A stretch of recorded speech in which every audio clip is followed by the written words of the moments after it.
Gracias, Luis, por la invitación. Lo primero, yo querría extender un saludo muy cordial a la Universidad Autónoma de Tlaxcala. Espero que se pronuncie así. Me van a disculpar, a pesar de mis 2 años en México. A la Facultad de Filosofías y Letras, evidentemente al coordinador de la licenciatura en Historia, el señor Luis René Mendoza, por la invitación que me hace, porque estén todos aquí hoy reunidos y porque, lo primero que he de decir es que yo no soy historiador, pero siempre he tenido unas ganas infinitas de serlo. Y no lo fui porque cuando era joven, pues uno no toma decisiones, sino que sus padres toman las decisiones por uno.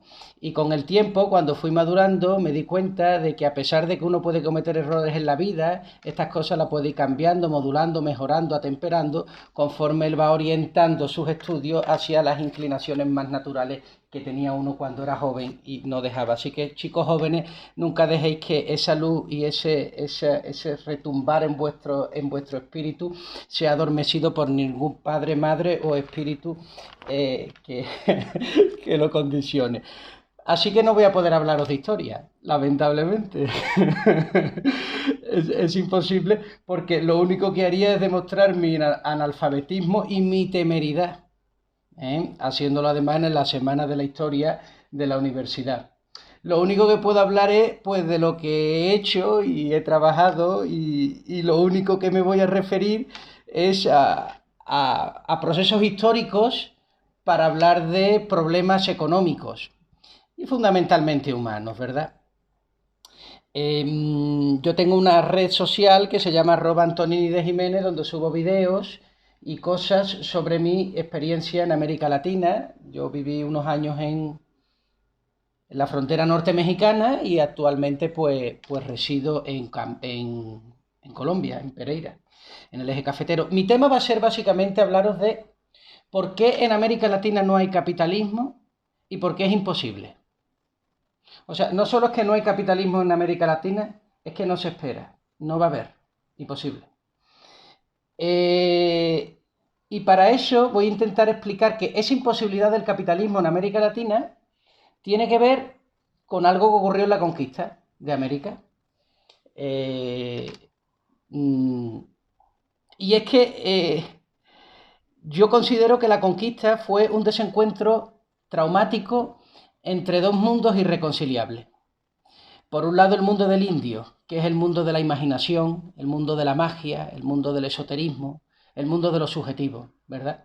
Y por el otro lado, el mundo del conquistador europeo, que es un mundo pues basado en la experiencia. No voy a decir la realidad para no entrar en problemas de que si la imaginación es realidad o no forma parte de ella, etc. Esos dos mundos son irreconciliables. Prueba de ello es que el latino hoy, 500 años después, no lo ha reconciliado. Mi entender, como extranjero, pues yo sería, yo sería y soy, ¿no? Sevillano, de Sevilla, España, entonces, que además pues Sevilla participó por mucho, ¿no? En todo esto. Y es que el hombre tiene tres elementos, ¿no? Como el tridente, razón, sentimiento y voluntad.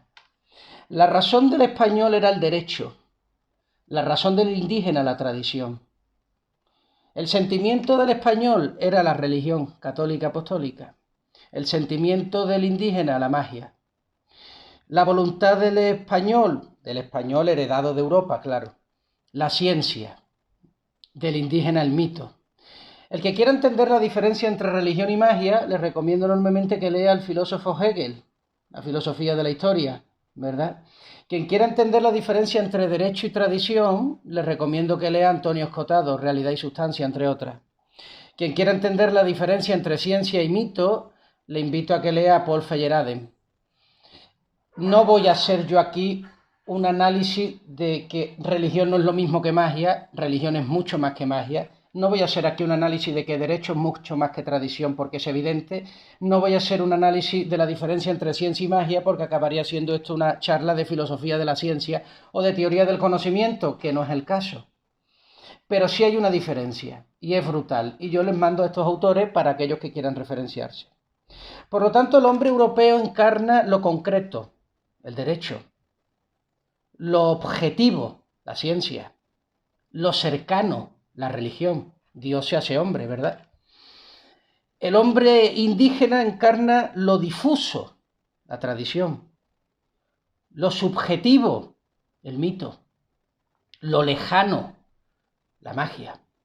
¿Cómo unimos lo concreto con lo difuso, lo objetivo con lo subjetivo y lo cercano con lo lejano? ¿Eso cómo se hace en un mismo cuerpo que es el del mestizo? ¿Cómo se hace? Bueno, muy difícil, ¿verdad? Es extremadamente difícil. Eso explica que el mundo latinoamericano sea el mundo de las apariencias. Esto es un continente que parece desarrollado, pero no lo está. Que parece democrático, pero no lo es. Y esto está encarnado en las teorías económicas que se han desarrollado en los últimos años, pero sin ir más lejos. Actualmente tenemos en El Salvador a un presidente que se llama Bukele, que encarna precisamente el mundo de las apariencias. América Latina ha entendido, sus dirigentes han entendido que no saben lo que hay que hacer para que el continente se desarrolle. No lo saben. La década perdida de los años 90 es un claro ejemplo. No se sabe qué hacer con el dinero. No se sabe. Ahora explicaremos por qué no se sabe. Lo que sí se sabe es lo que hay que hacer para que parezca desarrollado. Bukele ha adaptado el Bitcoin, Bukele está construyendo edificios y una arquitectura casi megalómana, ¿no? Bukele llegó a la presidencia de El Salvador entre gritos y vítores y también será expulsado entre gritos y vítores cuando el pueblo vea que detrás de esa cáscara lo único que hay es, pues precisamente una cáscara vacía, ¿verdad? Y eso lo vamos a ver nosotros en poco tiempo. Pero eso no ocurre ahora con El Salvador, eso ha ocurrido mucho antes y la historia de México en eso tiene mucho para ilustrarnos. Este mundo de las apariencias se ve mucho en México, ¿verdad? Lo dice Octavio Paz en El laberinto de la soledad. Ese amor infinito del mexicano a los adornos, a las casas, al barroquismo de sus casas, claro, el que puede, el que no puede, pues no puede, ¿no? A los collares, a las joyas, ¿no? A esa fascinación, ¿no? Por el barroquismo, por los adornos. También ocurre aquí en Colombia, ¿eh? Lo que pasa que no con las joyas, aquí con las operaciones de cosmética, pero también ocurre ese mundo de las apariencias, ¿verdad? Y en las mujeres ocurre sobre todo, se ve de una manera muy particular. En las operaciones, por ejemplo, de senos, que son aquí en Colombia particularmente extravagantes. Claro, este mundo de las apariencias, esto de que parece pero no es resultado de esos dos hombres que habitan en el mestizo, en el latino, esos dos mundos, esas dos cosmovisiones que no se reconcilian. Al no reconciliarse, están alejadas, están en tensión, están en distancia. Esa distancia en economía se llama desigualdad. Y eso explica por qué América Latina es el continente con el mayor grado de desigualdad del planeta. Los economistas tenemos un índice para medir la desigualdad que se llama el índice de Gini. El índice de Gini mide la desigualdad. Y América Latina es el continente con el mayor grado de desigualdad del planeta. No sé si el primero es Chile o Colombia, pero ahí están. Chile, Colombia, México, Brasil, y ahí van uno detrás de otro. Esa desigualdad no es resultado del capitalismo, que no existe en América Latina. No es resultado de la política ni de la corrupción. Es, a mi juicio, resultado de la historia. Es decir, es un problema histórico lo que atraviesa la realidad del subdesarrollo económico y social del continente. Así que para entender por qué América Latina es pobre, no hay que mirar la economía, hay que mirar los libros de historia. Hay que mirar las actas, hay que irse al archivo de Indias. Es decir, es la historia la que nos ilumina sobre este fracaso en el desarrollo latinoamericano. Y ahora voy a explicar con ejemplos que yo he vivido. Yo voy a poner ejemplos que he tenido de mi estancia en México y en Colombia. Por lo tanto, esa desigualdad, esa distancia entre esos dos mundos, el del indio y el del conquistador, que está en el mestizo, que no ha logrado armonizar, genera distancia hacia afuera y hacia adentro. Hacia afuera como sospecha, hacia adentro como autocensura, ahora lo veremos. El latinoamericano sospecha de todo lo que está fuera de él. De todo sospecha. Esto se ve claramente cuando voy por la calle y todo el mundo empieza a mirar para atrás. No vaya a ser que alguien le vaya a robar, que alguien le vaya a atracar, que alguien le vaya a tal. Esto se nota también con la excesiva hiperpresencia policial. América Latina tiene unos niveles de ineficiencia policial más altos del mundo. Tú pones una denuncia y no te arreglan nada. No arreglan nada. Y en Nuevo Laredo, yo viví en Nuevo Laredo, Tamaulipas, pues no hay ni policía. Directamente solo está el ejército por los altos niveles de corrupción que asolaban a la policía. Aquí en Pereira, en Colombia, lo primero que me extrañó fue ver la cantidad enorme de policías que había por la calle y la dificultad que tenían para pillar a un atracador. Es la sensación de seguridad. No quieren acabar con el ladrón, quieren crear la seguridad, la sensación, la apariencia de que, bueno, de que salga usted tranquilo a la calle. Un tercer elemento de esa desconfianza que tiene el latinoamericano hacia los otros tiene que ver con el exceso de burocratización del Estado. ¿Cuántos liberales se quejan de que el Estado en América Latina es extremadamente grande? No lo es. La presión fiscal o el gasto público del Estado es muy bajo comparado con Europa. No lo es. El problema que tiene América Latina es que tiene estados anoréxicos. Parecen grandes, pero son pequeños. Son como un novio o una novia tóxica. No resuelven nada, pero están todo el día jodiendo, ¿verdad? Pues eso es el Estado latinoamericano. ¿Pero por qué ocurre eso? Eso ocurre por el exceso de burocratización. El funcionario te está todo el día pidiendo papeles. Firma aquí, tráeme aquí, compra aquí, mete el sello, la cosa. ¿Por qué? Porque tiene miedo, no vaya a ser que tú luego, él no quiere tener problemas, él no quiere luego verse descubierto. Porque un ser aparente, un fantasma, cuando le quitas la sábana, no hay nada. El miedo a que no haya nada detrás de la apariencia. En México, la sospecha a los otros se ve en la cultura de la muerte. La Catrina fue algo que me llamó enormemente la atención. Al principio me pareció extremadamente macabro que la gente se vaya a comer a los cementerios el Día de los Muertos, que celebren esos altares, que hacen esos días. Luego leyendo a Octavio Paz, que me ayudó mucho a entender la sociología y el ser mexicano, que por cierto un pueblo que admiro, ahora explicaré por qué. La cultura de la muerte es la cultura de la sospecha, a mi juicio. ¿Sabéis por qué se celebra a los muertos? Porque los muertos nos joden. Solo amamos lo muerto, porque cuando está vivo es un problema. Claro, me puede engañar, claro, me puede traicionar, claro, me puede entrometer. ¿Por qué se ponen nombres de las personas en las calles cuando han muerto y no cuando están vivas? ¿Por qué celebramos la gloria de un hombre cuando muere y no cuando está vivo? Porque solo cuando muere deja de ser amenaza. Un país que sospecha de los otros es un país que solo puede amar en la muerte. Y en realidad, la cultura de la muerte en México es una cultura de la vida, aunque parezca paradójico, precisamente por esta desconfianza grande. Luego hay otro tema de la desconfianza, nunca utilizamos los nombres de las personas, siempre te ponemos lo de doctor, licenciado. Aquí, por ejemplo, en Colombia ocurre lo de usted, a los niños de 2 años le llamas usted, ¿no? Pues no es por respeto, porque a un niño de 2 años no hay que tenerle respeto, ¿verdad? Lo que hay que tenerle dignidad, pero respeto a un niño de 2 años, usted, ¿no? Es precisamente por la distancia, ¿verdad?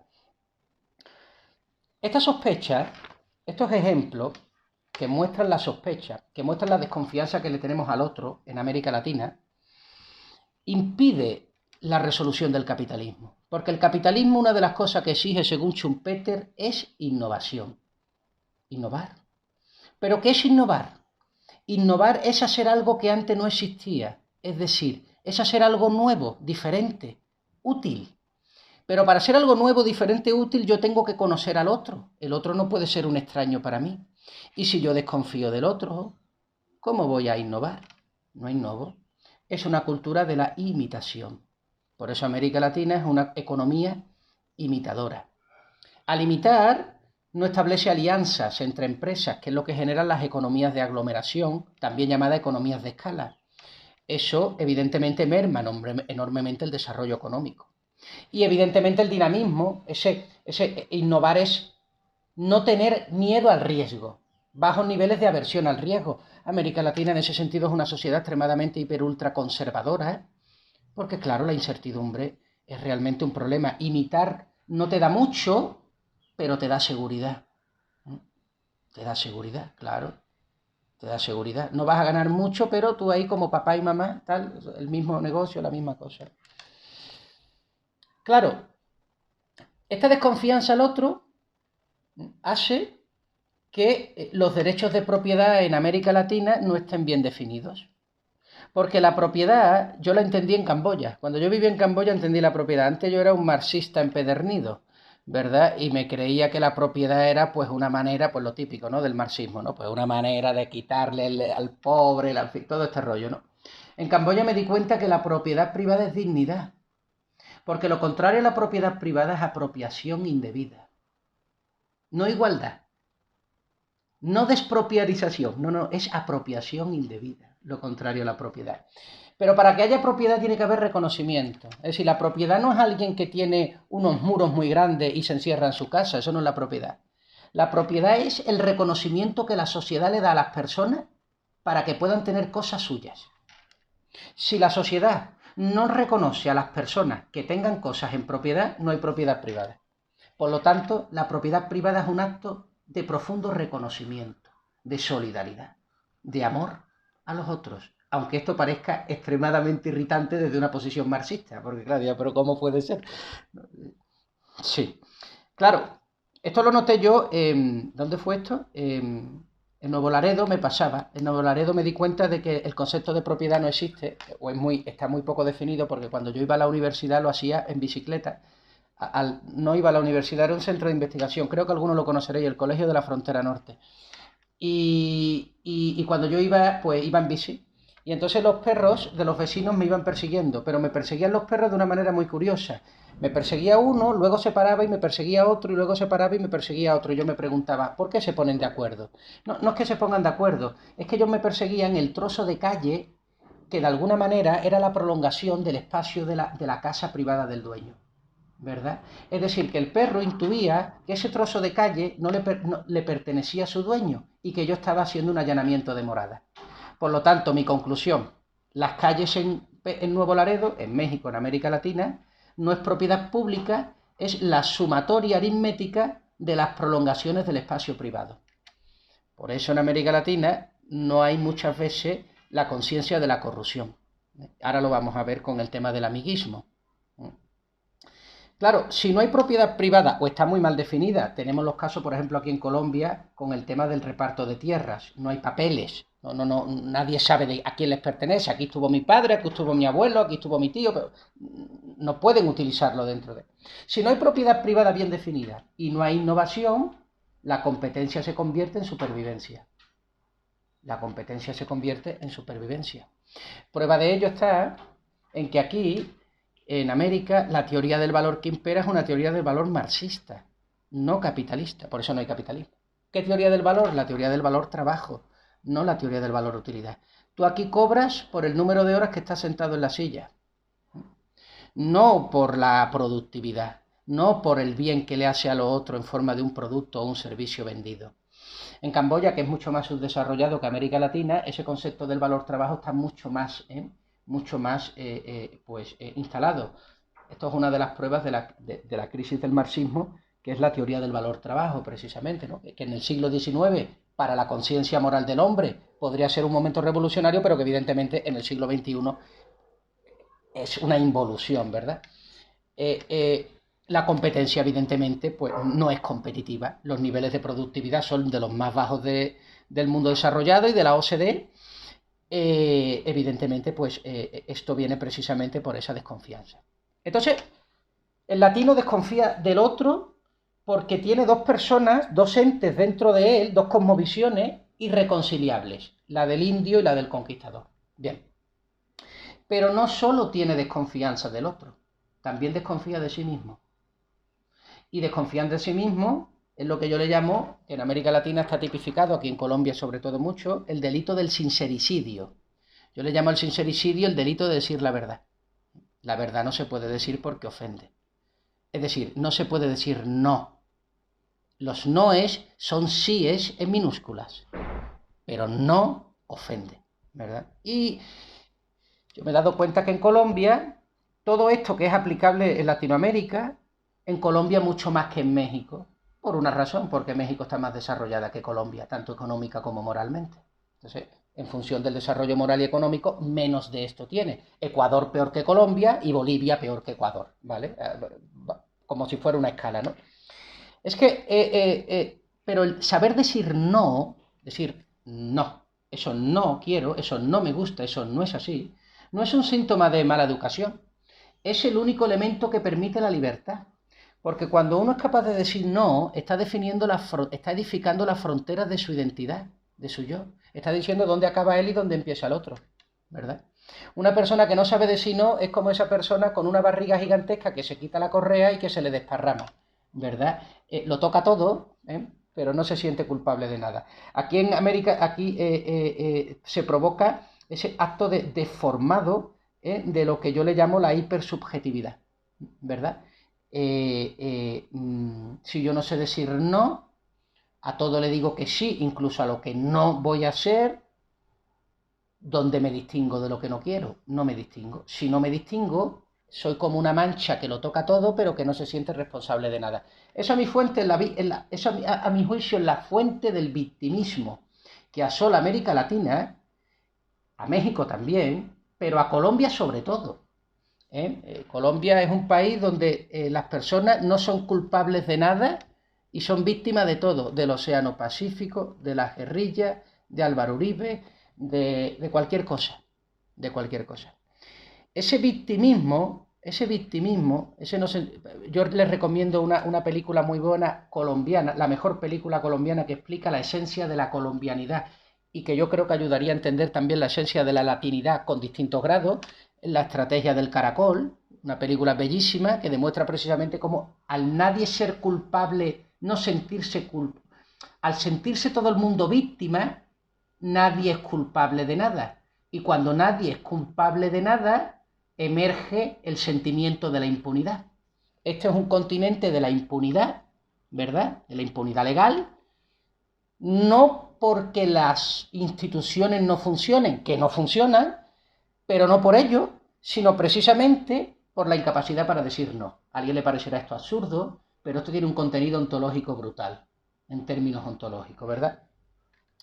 Este sentimiento de sentirse víctima por todo y responsable de nada es el elemento donde anida la violencia. Yo viví en la ciudad más peligrosa de México, 2 años y medio. Yo sé lo que es la violencia mexicana, la viví en mis carnes.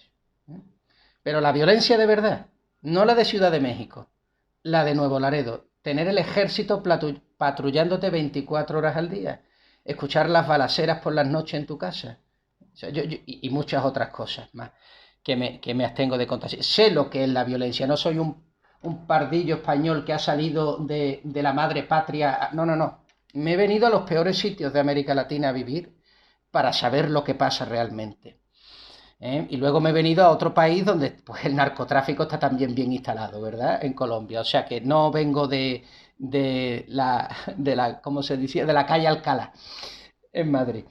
Y yo no pienso que la violencia en América Latina es producto del narcotráfico. Eso es la consecuencia. Eso es la consecuencia. La causa es el sentimiento de víctimas, es el victimismo. La verdadera violencia en América Latina viene de ese encuentro traumático entre el español y el indígena. Ese encuentro no se ha solucionado, no se ha reconciliado, no se ha armonizado. De ahí nace todo. De ahí nace todo. Esta violencia no es solo una violencia física, es una violencia también de amor. Las parejas, las relaciones sentimentales, no voy a entrar en eso porque esto sería toda una clase de psicología sentimental, pero también en el tráfico, la manera tan violenta de conducir, aquí se conduce con el freno, no con el volante, sino aquí se conduce a frenazos, ¿verdad? Colombia tenemos el claro ejemplo de que nadie es culpable de nada con la frase qué pena contigo. En España se dice lo siento. En Colombia se dice qué pena contigo. Si yo pues yo qué sé, pues te provoco un mal, no te digo lo siento, aquí en Colombia te digo qué pena contigo, lo que me hace sentir bastante enfadado, ¿no? Porque yo digo, ¿cómo que qué pena contigo? Ni que esto hubiera venido de los astros siderales, has sido tú, coño, responsabilízate, di lo siento, no digas qué pena contigo. Alguien creerá que esto simplemente es forma de hablar, no, no, no. Detrás de la forma de hablar está el contenido, está la sustancia ontológica del ser, ¿eh? Está la sustancia ontológica del ser. Claro, este victimismo, este no sentirme responsable de nada, fomenta, aunque no lo creamos, el mercado informal. La informalidad es una de las piedras que impide el capitalismo en América Latina, ¿verdad? Porque ¿qué es la informalidad? La informalidad es lo que no tiene forma, ¿no? El mercado formal es lo que está formado, es lo que tiene forma. La informalidad es lo que no tiene forma, es lo que responde a los caprichos, a las alteridades, a las volatilidades del individuo. Es decir, es la expresión de los intereses más íntimos. El que vende arepas de manera informal, o tacos, arepas sería aquí y tacos en México, ¿no? El que vende tacos en la calle con el carrito, está trabajando en un lenguaje hegeliano por sí y para sí. El que trabaja en una universidad trabaja por sí, pero para el otro. ¿Por qué? Porque la formalidad es compromiso. Yo trabajo en la universidad. Cuando yo trabajaba en el colegio, yo trabajaba en la formalidad, yo me comprometía. Mi trabajo era un trabajo que se comprometía. Yo pagaba unos impuestos. Esos impuestos se comprometían con unas políticas públicas. Esas políticas públicas se comprometían con el bienestar social. Ese bienestar social se comprometía con mi salario y así como un círculo. El mercado informal es un mercado de la falta de compromiso, porque es un mercado absolutamente subjetivo. Por lo tanto, yo compro, yo pago y se acaba la transacción. Compro la arepa, compro el taco y finito. Esa informalidad es lo que alimenta el clientelismo frente al profesionalismo. Una de las quejas en América Latina es la falta de profesionalidad, ¿verdad? Es decir, yo no pienso por el bien de la institución, primero por el mío. Primero por el mío. Y luego por el de la institución, si acaso, ¿verdad? Eso ocurre, eso de que, por ejemplo, contrato a un amigo antes de contratar al mejor, ¿no? Con dos currículos iguales, antes contrato al amigo que a otro, porque es mi amigo y eso así se demuestra la amistad, ¿verdad? El otro día tuve un problema con una estudiante. Yo pertenezco, estoy en el equipo directivo de un SINSAC, aquí en Colombia, que se llama Libersanc, y dan unas becas a estudiantes para ir a unos cursos. Y una de mis estudiantes había sido preseleccionada para la beca. Me llamó. Y yo le dije a ella, después de darle mi opinión y de darle mi recomendación para la entrevista, yo le dije a ella que yo rezaría para que ganara la beca, pero que no iba a mover un solo dedo. Porque hay otros chicos que pueden estar tan bien preparados como ella y no puede definir esa beca el hecho de que yo tenga una relación con ella, porque entonces la relación con ella y no su capacidad lo que determina la elección. Ella se ofendió. Ella se ofendió. Eso es querer mal. Ofenderte por eso es querer mal. Entonces podemos querer, pero queremos mal. El infierno de las buenas intenciones, como yo le llamo. Esto lo noté también en Nuevo Laredo. En Nuevo Laredo, cuando me iban a poner el internet en casa, ¿cómo se llama? Bueno, hay una... ahora ya empiezan a olvidárseme las cosas, pero bueno, la única compañía de internet, que es la de Carlos Slim, la grande, ¿no? Yo iba allí y para que me pusieran internet, oye, pasaba un mes, 2 meses y no me lo ponían. Al final entendí que es que para poner el router de internet había que ponerlo en la azotea y que entonces el tipo tenía que subirse en una escalera y que cada vez que iba el encargado pasaba de largo para que le tocara a otro, para que le tocara a otro, para que le tocara a otro y nunca le tocaba a nadie. Así pasé más de 3 meses y medio sin internet. O aquí en Colombia, donde por ejemplo cuando te vas a una casa están mal diseñados los baños, porque el que diseña los baños no está pensando en la persona que lo va a habitar, sino en poner lo que tiene que poner. Valor trabajo en lugar de valor utilidad, ¿verdad? Entonces el espejo está muy bajo, muy alto, el orinal está mal desenfocado. Es decir, se ve que ahí hay una falta de profesionalismo, porque la informalidad acaba entrando como un virus en la formalidad. Y por último, y con esto acabo, voy acabando, para las preguntas y eso, está el problema del caudillaje, la falta de libertad económica que hay en América Latina, producto de ese encuentro irreconciliable, vuelvo a él, ¿vale? Que no se nos olvide, entre el español y el indio, que es el tema aquí, que es el tema de la falta de libertad, del caudillaje. En América Latina me da la sensación que las personas nos preocupamos de lo que no tiene solución para no tener que preocuparnos de lo que tiene solución. Y esto en Colombia se le llama el concepto socialización. Vamos a socializar un problema. Y a mí me hablan de temas que no tengo yo nada que decir, pues porque yo soy un profesor en la universidad y pues yo no puedo tomar decisiones de rectoría ni de coordinación, pues porque no es mi cargo, punto. Y que sin embargo se nos comenta, pero luego esa decisión acaban tomándola las 2 o 3 personas de siempre. Es decir, que lo que se esconde detrás precisamente de esa incapacidad para decir no es una falta de libertad, y esa falta de libertad acaba siempre generando caudillaje. Nadie acaba tomando nunca una decisión. Por miedo a tomar una decisión y sentirse responsable, la decisión siempre la acaba tomando un caudillo o ese tipo de persona, pero no porque esa persona sea una caudilla, sino porque nosotros, con esa falta de capacidad para responsabilizarnos, favorecemos el caudillaje. Entonces el caudillaje en América Latina, los Pinochet, bueno, ya sea un caudillaje político o un caudillaje moral, a mi juicio viene determinado precisamente por esa incapacidad para decir no. Ya llevo 30 minutos, yo no sé si ya es hora de que vaya parando, Luis, no sé qué te parece, o hago un breve resumen de 2 minutos para cerrar.